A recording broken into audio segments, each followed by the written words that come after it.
all the animals that live here are going to be African species, including our ostrich. So we actually have 4 ostrich that live here at the lodge.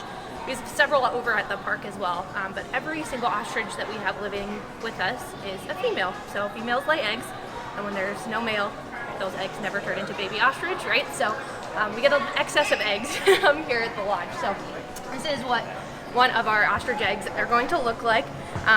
So when they are laid, they're actually about 3 pounds, so they're pretty large. And so we have quite a lot of them. We don't have anything to do with them necessarily.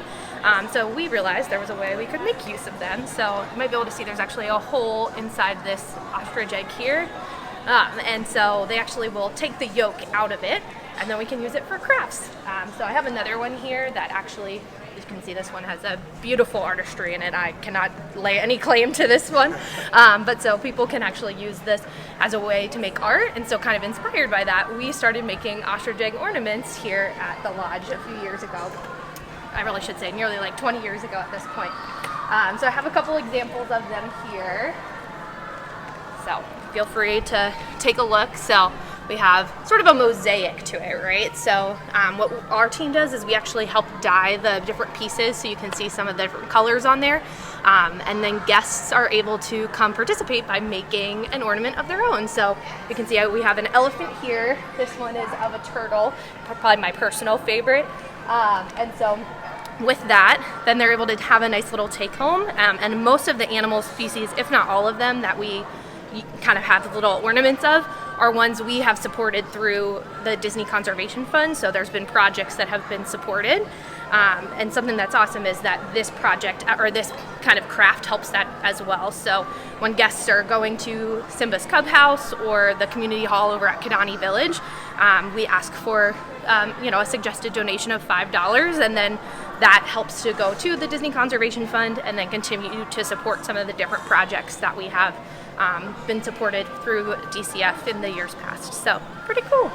We have a couple other examples of some things here from our ostrich as well. So the one ostrich skull would look like feathers, and this is actually some jewelry that from Africa you can see as well. You know, some folks are able to make some really cool, beautiful artwork using ostrich eggs. So these are all ostrich eggs right here. So we took some inspiration with that with making our ornaments there. Yeah. Can anything be done with the inside of the egg? Like, can they eat the egg like you'd eat an egg? Yeah, so it is about 24 chicken eggs would be the equivalent of 1 ostrich egg. So people have been known to consume them. We don't generally encourage consuming them, and we don't use that for certainly human consumption here. But you could, and I think in some places they will actually like hard boil it and then use it maybe for their animals at other zoos, things like that. But in the hot Florida sun that we tend to have, we choose to generally not do that just because we don't know how long those eggs are sometimes sitting out there. But that's a great question. I think I've seen on some cooking shows, they probably give that as like a secret ingredient people have to learn how to work with before. Any other questions? So yeah, feel free to take a look at some of the different stuff that we have here. We also have an example of what an ostrich foot would look like, as well as an ostrich feather.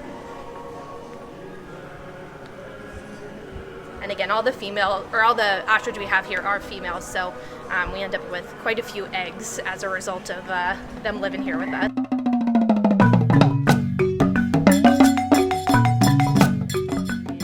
Sizes and colors, and then once you kind of have your plan, then you can take those paint brushes and start gluing them down, whichever. Put the glue on the piece, do you suggest? I would actually suggest putting it on the ornament itself on the paper, okay. Just because sometimes with the curve of the egg, right. You have to kind of play with it a little bit to get it to stick, depending on which side you want to be showing. And you can see that the inside of the egg gives you a little bit of a different color than the outside too. So if that is going to affect your artistic design. Can you break those pieces yourself? You can, yeah. Here, I'll show you on one of the bigger ones. If you are so inclined, you can always, kind of break them apart a little bit. Truth be told, that's how most of these got made, was just us smashing them ourselves. So.